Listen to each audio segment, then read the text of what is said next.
Soccer Today is powered by Spin Media. From podcast to video production, visit spinmediadigitalsolutions.com and bring your content to the next level. Ya lo hace, pierna derecha, directo al arco, golazo, golazo, golazo!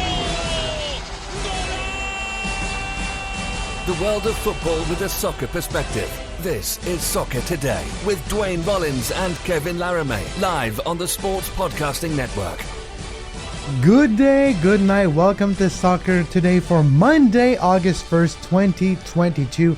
I'm Kevin Laramie and I'll be joined by Duane Rollins in just a second as we invite you to join the journey to 1,000 subscribers on YouTube. Click that subscribe button and also that notification bell to be made aware of whenever we upload a brand new video on our YouTube channel. And you can also follow us via podcast, as always, available everywhere you get your favorite podcasts: Spotify, Apple Podcasts, Google Podcasts, Spreaker, and other podcast platforms. Joining me, as always, to break down Major League Soccer's Week 23 is Duane Rollins. Duane, how was your weekend of soccer?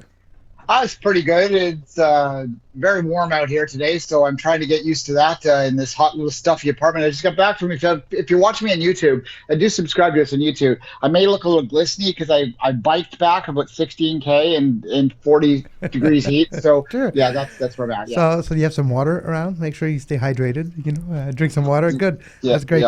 yeah. Before we start, I want to say congratulations to England. It's coming home. The European Championship on the women's side has wrapped up yesterday, winning 2-1 in extra time.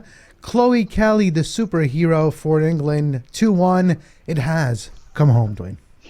It's coming home. It's coming home. Yeah. Look, England was the dominant team throughout this tournament. I know we didn't talk about it a lot in this show because there's 50,000 things going on, and it's difficult to watch all the games. But I did watch a lot of the games, and England was absolutely the best team in this tournament. It was pretty clear from a get-go. Now, the critics are going to be criticking here. Here's the thing about this: and anytime a team that has often been overhyped to the point that they sometimes get underhyped, which is what I would qualify England at both levels, men's and women's. They've gotten through the last four semifinals in major tournaments of the men's and women's sides. This is not an overhyped team. They're good, right? But a lot of people are still going to go, "Oh, England's overrated. England's overrated." Whenever that happens, there's always going to be pushback, and I can absolutely see this happening. Like this, for say, I'm going to make you have fantasy for a minute and get your bingo card out. I'm going to make a hockey reference. If the Leafs were to ever win the cup, all you'd hear from the rest of Canada is, "Yeah, but it was a Tuesday and the moon was in retrograde and all that."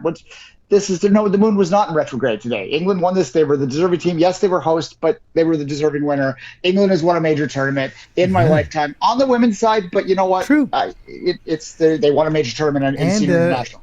87,500, the biggest ever crowd at Wembley for a soccer match. Not a women's soccer match, for a soccer match. Not bad. Good job, London. Good job for that one.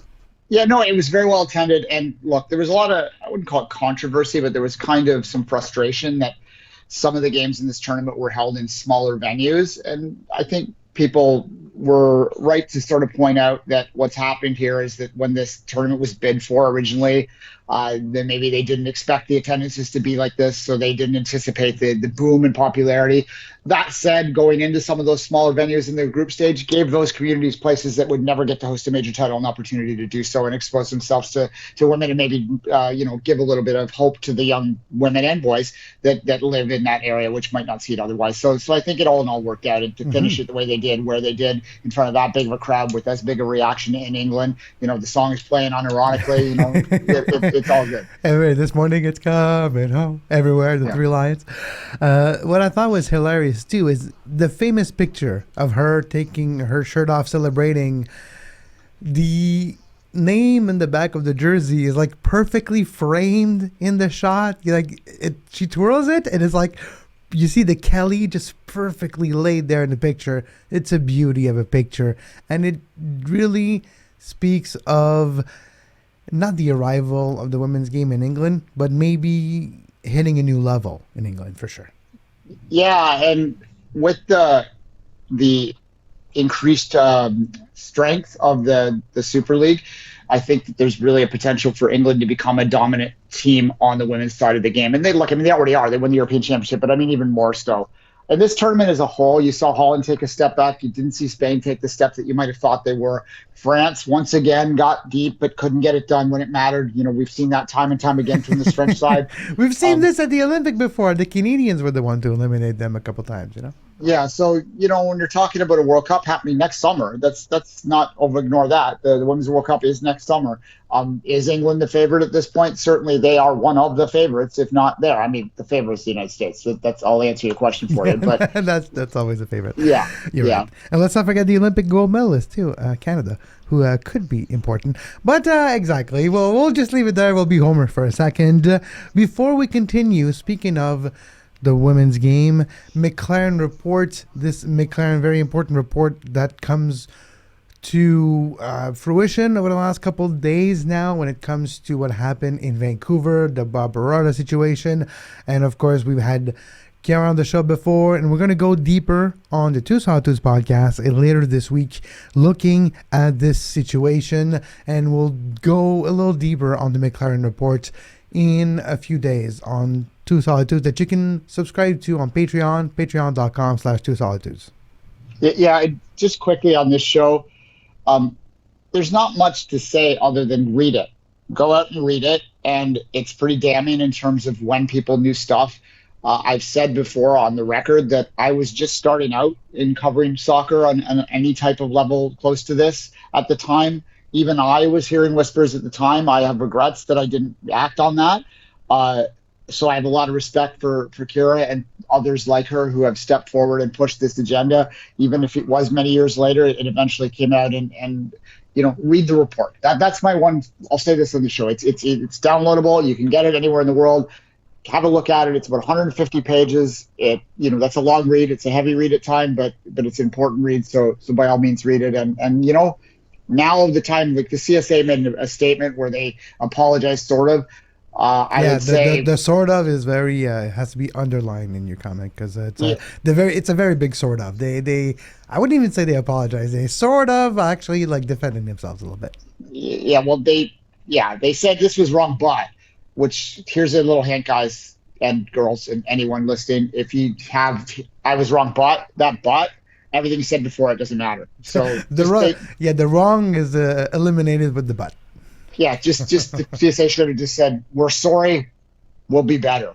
And then let it, rather than explain what they're doing to be better, let their actions. There's a thing we say on this show all the time. We generally say it for flippant reasons, for scoreboard reasons. Show me, don't tell me. Here's a serious reason where show me, don't tell me comes down to play. Don't tell me you're going to be better, be better. That's it. Yeah, exactly. All right, now going forward, we can continue the show. And of course, by the way, we'll have more on Two Solitudes when it comes to the McLaren report. And it'll be a very important show to listen to. And you'll find that show on our social media too. We'll give you a direct link to it when the show is available. All right, now let's move to the weekend review. Let's have an overview of the results in Major League Soccer for week 23. Sorry, that was a little loud, Duane. Sorry, I didn't mean to startle. All right, LAFC Seattle started last Friday. Big win for LAFC, a comeback win for the favorite for MLS Cup at this point. LAFC and their 10,000 new acquisitions over the last few weeks. 2-1 against Seattle. Another defeat for Seattle. Will Seattle be able to claw back and become in the conversation once again for the playoffs?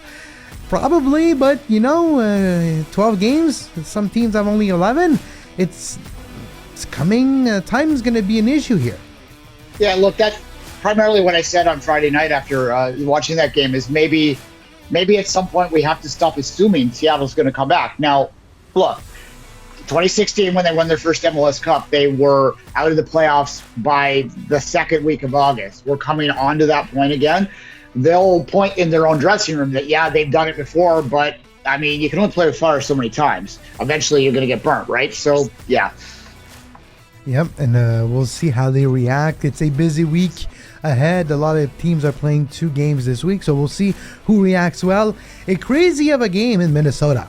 4-4 between Minnesota and Portland. There's been a few crazy games, and you look at the 4-4 there, the 4-4 also with Miami-Cincinnati. Miami tying up the game. Cincinnati made a comeback, took the lead. Miami tied it up. Crazy game. But Minnesota-Portland 4-4. Who would have thought that in a 4-4 game, Reynoso would not get a goal. It wasn't my fantasy and didn't deliver.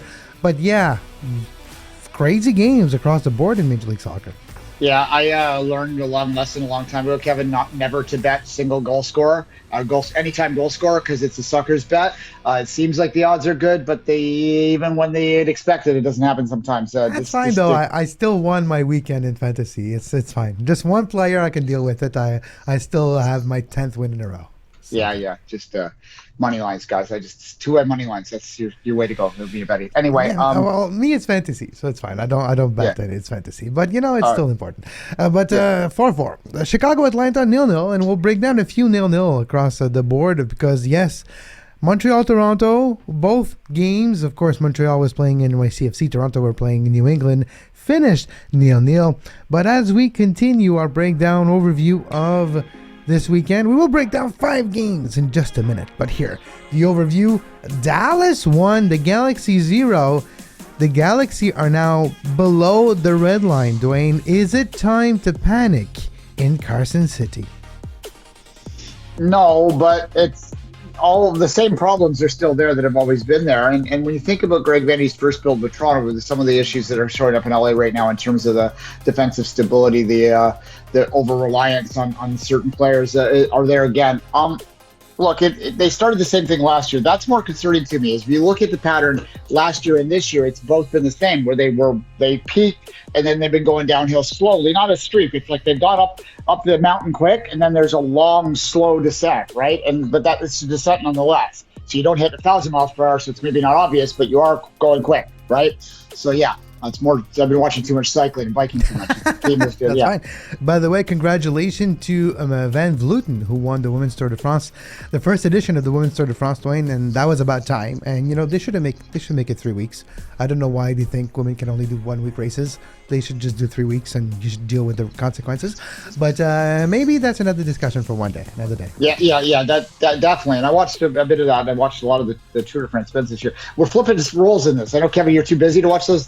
Exactly. And, I've got too much other things going on between a regular day job, producing this and the project. I'm like, something's got to give. I've got a baby on the way. I can't watch Men's in Tight on the bicycle. You can't watch 5-hour cycling races every morning. Yeah. I can't just go for 5-hour cycling races.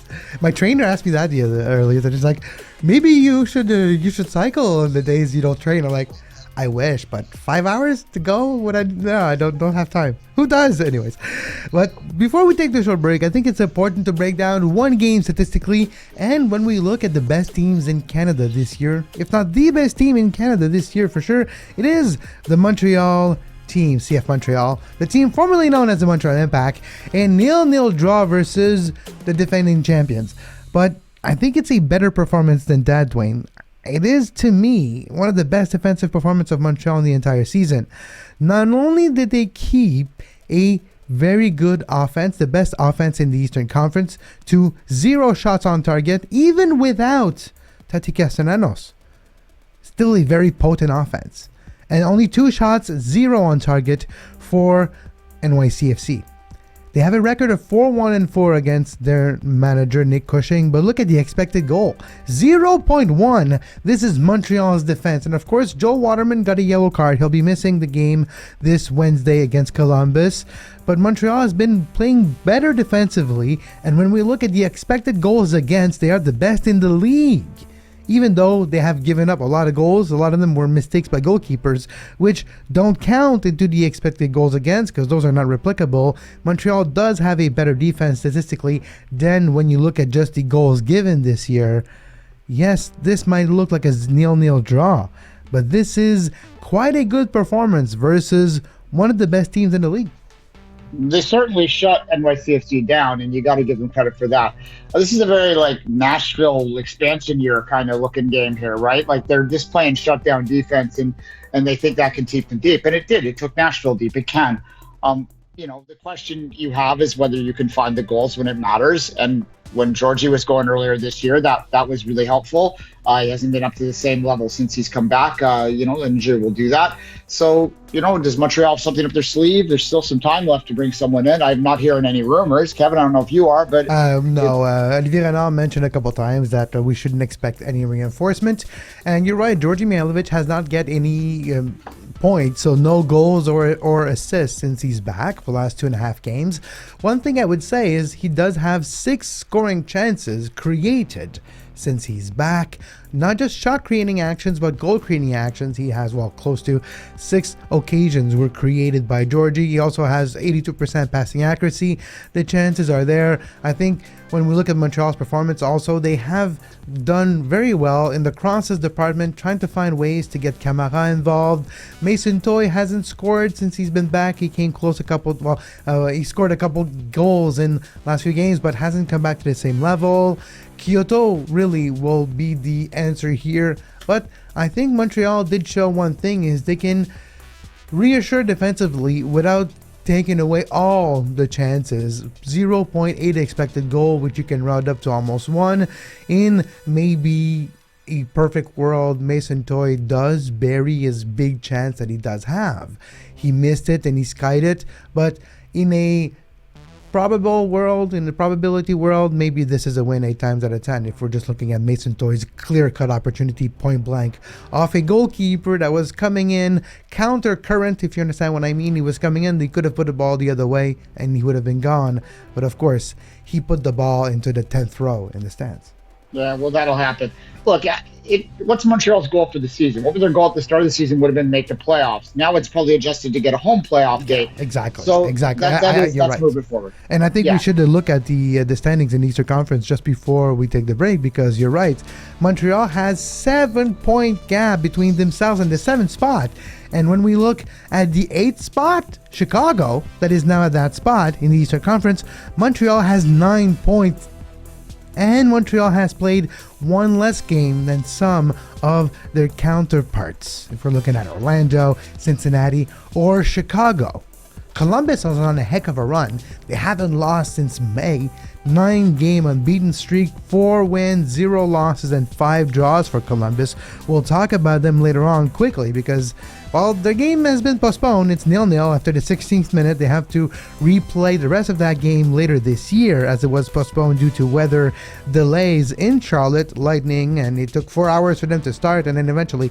But Montreal is now 3rd, and they have a week where if they get a result on the road in Columbus and then they play at home against Miami, if they get 6 points, Montreal is looking ahead and not looking back.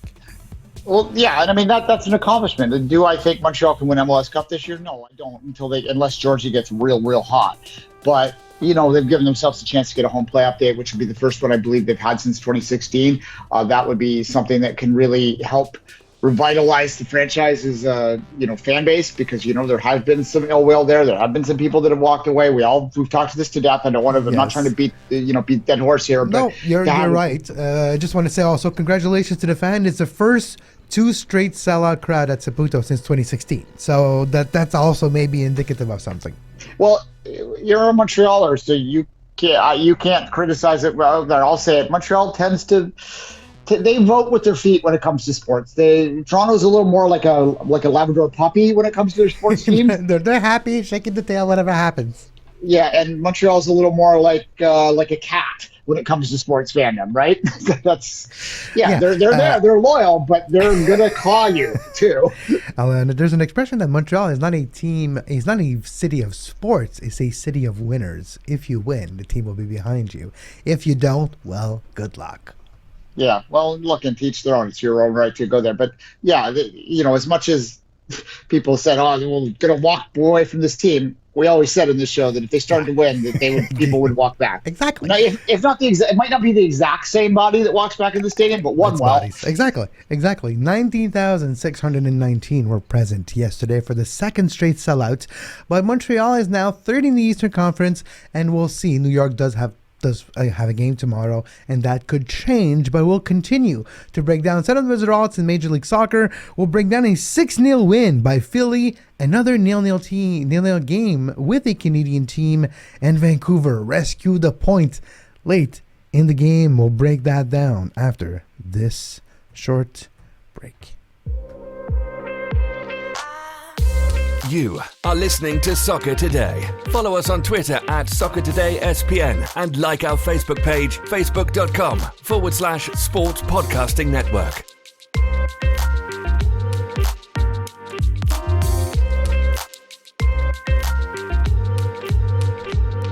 And we're back on Soccer Today, and just before we continue our weekend review in Major League Soccer, let's say thank you to a bunch of persons that support this show financially every single month. Thank you for supporting us at our Patreon at patreon.com/2solitudes. Pierre, Patrick, Martin, Jordan, Ian, Gonzalo, Vladimir, Dennis, Daniel, Sean, who had the pleasure of being present during the CF Montreal press conference of Wilfred Nancy after the game Saturday, and according to his social media, it was a very fun time. It was fun to see pictures of you, Sean, enjoying a press conference, and let's not forget Let's Go Boys himself, Blue Collar Dan, watching us live as we are on Twitter. Every single live show available on YouTube and podcasts available everywhere. Duane, let's talk about Toronto's, well, a clean sheet. That's great. Another clean sheet for Toronto, but not for goals. This time it was none. Toronto 0, New England 0. Yes, Josie was already gone. No Josie for Toronto. No reunion, no party, but at least no defeat. What was your thought on Toronto's 0-0 draw versus New England? Well, I mean, look, half full, half empty, like half full, half empty, right? In terms of this result, if you look at it in the context of 2022 alone, and whether they can claw their way back into a playoff race, you know, it's one more game off the schedule where they treaded water. They didn't lose ground. They're still 6 points. They were 6 points back going in. They're 6 points back now. But if you look at it in the grand scheme of the overall build and what it means moving forward, I think the fact that they kept a second clean sheet in a row, which is only their third clean sheet in a year and a half, is much more important than what we're talking about here in terms of a playoff race, because I'm not even really going to seriously take that into consideration until they get it back below 3 points again, right? So let's just put that on the shelf. You know, here's Martin Bailey, just to intro into my feed right now. Our friend Martin Bailey, Stats King, works for Hockey Night Canada. He knows what he's doing. He does all the TFC stats for fun. In TFC's history, 22 players have been called to take a penalty. 11 of those 22 players, and when their first attempt for TFC, have missed it. And Insigne missed his first attempt as a TFC player to take a penalty. This is they have a bizarre history for any team. Like, they really do. Like, this isn't us just going like, oh, play on memory. No, like, statistically speaking, TFC misses penalties at an abnormally high amount, and they missed another penalty. Insigne, the star that they brought in, I stood behind the goal and watched Jermaine Defoe with one real pass there once. Like, I've seen so many stars. Doesn't matter how good you are at them. You show up, you put the TFC red on, for some reason you start missing penalties. What is that? I don't know. Michael Bradley, Justin Morrow, Josie Altidore. We can continue to have names of players missing penalties for Toronto. What was also interesting is, if you saw the statistics, and maybe I'll put it back on the screen now, that 1.7 for Toronto, that big 0.8 of that is that missed penalty. Penalty gives you a big boost in the expected goal in a game. One thing that might be a trouble for Toronto's defense, and Toronto's defense is not the tallest, and if they concede crosses to this amount, like we're seeing here, 24 crosses conceded by Toronto in the run of play against New England, that could be a trouble going forward. And that also means that Criscito, yes, he's doing very well bringing the ball up and using himself as almost a wing back more than a left back, but he needs to be responsible defensively. You can't give away as many crosses, because eventually you'll land on a team that will put a couple heads on those crosses, and it won't be a 0-0 at the end of the day. Yeah, I mean, I will say this. 0.7 is not too bad, but for the Revs, there's a conversation to be had about them this year too. They're just not firing. But anyway, the build of the roster, just signing Omar Gonzalez and Josie Altidore, and the amount of wasted resources there, exactly. I think that's Bruce Arena's blind spot is what that comes down to, right? Like he's still thinking old time. Look, TFC in the last 11 games, I anticipate is going to have an above winning record in those last 11 games. This is a good team now. They're going to be a very good team next year. I really, truly believe that. I don't think that's even that big of a statement to say. But there's still work to do this year, and there's a big, big hole to dig out of. Cressida, as you mentioned, has been very good on the attack. Whether he can show up the back line is another question. I think another good positive sign has been Lucas McNaughton over the last couple of games. He has played really solid. He is a guy that you would expect if you're going to sign Lucas McNaughton to an MLS contract now, you would expect him to play. He's 27 years old. This is not, he came to the KPL, so we kind of think of him as younger. No, this is a guy in his peak career, so he needs to play and contribute, and he has been. And I think he can have a good time with TFC. I think eventually he might settle into a third, fourth option, but that's okay. If he's your third, fourth option, you're doing well. You rely on him to start all season, and they have been. It's a little bit sketchy, but he's been playing well the last couple of games. Good for him. TFC's going to have a lot of work in the back. Mavinga's had a contract at the end of this year. I can't see him back. They're going to have to sign someone else of a significant level to shore up that if they want to be a championship contending team, which they clearly do. So, yeah. But no, it's fine. Watch these games in isolation, TFC fans. This isn't about a playoff race. If it happens, great. Enjoy the playoff game. It'll be wonderful losing at Philadelphia, right? Exactly. If it ever happens, all right. But speaking of Philadelphia, that's where let's go. Let's go to Chester. Let's go to Chester, Philadelphia, and look at the Houston Dynamo, because clearly Houston had a problem. 6-0. 6-0. I kept refreshing my browser and goals kept appearing on the one side of Philly. 6-0 for the Philadelphia Union, continuing their domination in the Eastern Conference. 2.6 expected goals. Yes, Houston is bad. A record of 1 win, 5 losses, and 1 draw in the last 7 games for the Houston Dynamo. For Philly, they're continuing to be on a run. They are the best team in the Eastern Conference. They are also a team that plays together. Alejandro Bedoya has been very well. He has a couple of assists in this game.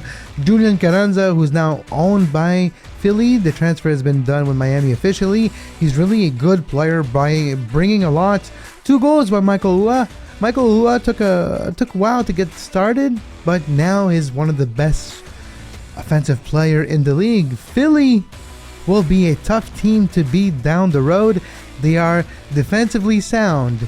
They are offensively sound. It's not the first time they put a team to the sword. They won 7-0 earlier this year against DC United. Philly is for real. Yeah, they are. I mean, look, I have questioned whether they have the killer instinct, like the big superstar player to put them over the top in a tight playoff match. If you keep winning games 6-0 and 7-0, I'm going to look dumb, right? Like that's just the case here. Philadelphia, the question isn't whether they're the best team in the East. I think as soon as NYCFC made the changes that they did in mid-season, coach leaving, best player leaving, that immediately made it obvious that Philadelphia is the best player team in the East. The question is whether they're a better played team than LAFC right now. They have a plus 25 goal differential compared to plus 20. They're only 3 points behind LAFC. LAFC does have a game in hand. You look at the talent, you look at the roster, and it clearly is LAFC, but you look at the consistent results for Philadelphia all year, only 2 losses, and it's hard to argue against them. Exactly. They are absolutely a Shield contending team right now. And if they're a Shield contending team, that would mean Philadelphia would be hosting games until they're not. Yeah. So that's, And only 2 losses. We're sleeping on Philly. Only 2 losses this year. The Philadelphia Union is one of the best teams this year, and they've demonstrated that against Houston. Houston also nothing to really be playing for this year. They'll continue to drop, and before you know it, Houston will be in the bottom of the Eastern Conference. Let's now move to another game. Vancouver did not lose, but they did not win until Bunbury, who loves to score against Canadian teams. He used to always score against Montreal. He used to find ways to score against Toronto. And once again, he finds ways to score against a Canadian team. He scored the opening goal in this one in the 17th minute against Vancouver. But Duane Brown, of all people, scored at the 87th minute to make it 1-1. And destroying my fantasy shutout, I did have a defender of Nashville, Zimmerman, and Duane Brown. I was not happy when you scored. But, for Vancouver fans, this is another game where you got the result, but expected goals. Look at the expected goals. 2 against 1-3. This is another one where Vancouver might be lucky with the results, and at the end of the day, it's hard to replicate these type of games. Vancouver is a hardworking, defensively organized team that understands what it is and is willing to play within those limitations and has had some success with it. I am not trying to be an ass when I say the same thing about Vancouver every week. It's just there's really not much more to say about them. They have the same game every week. They don't care if they're home or away. They just go out, they defend, they look to counter, they look to direct the goal. It's a very simple game. It's a game that's working for them, particularly through this stretch. And the question for Vancouver is what happens when these other teams, which have more high-end talent, crank it up a bit more in terms of the intensity when it's not the dog days. We are into August now. Give this another couple weeks and the teams will be grinding up to finish this season out. So we'll see. Houston or Nashville, that's not a great result for them. They want to get wins against a team like that. Look, Vancouver, they're going to draw their way to prosperity, I guess. It's what they do. They, of course, are 10th now in the standings with 27 points after 23 games played. Houston is just behind them, but 25 points with 23 games played too. Looking ahead for Vancouver, Seattle's in front of them, 2 points ahead, but Vancouver has 1 game played more, so that's the difficulty if we're looking at the playoff position. That is Portland, 7th in the Western Conference with 31 points. That is 4 points ahead of Vancouver.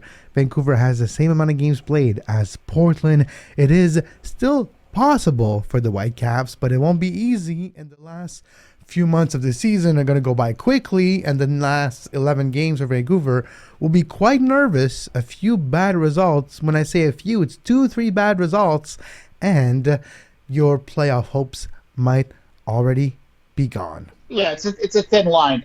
Look, Portland's been pretty hot too. They have been much better over the past month, and you would expect them to continue on. And Seattle's lying there like the sleeping sort of, what are they there? Last thought on the Vancouver game. You mentioned Teal Bunbury. Of course, he's from Hamilton. Just wanted to let viewers know that Hamilton, we will talk about Forge's big week in the KMPL a little later on this week. 2 wins over the 2 rivals. Yeah, exactly. So we'll but we can say congratulations to Akianti Johnson, who becomes the second Forge player to join the 100 club.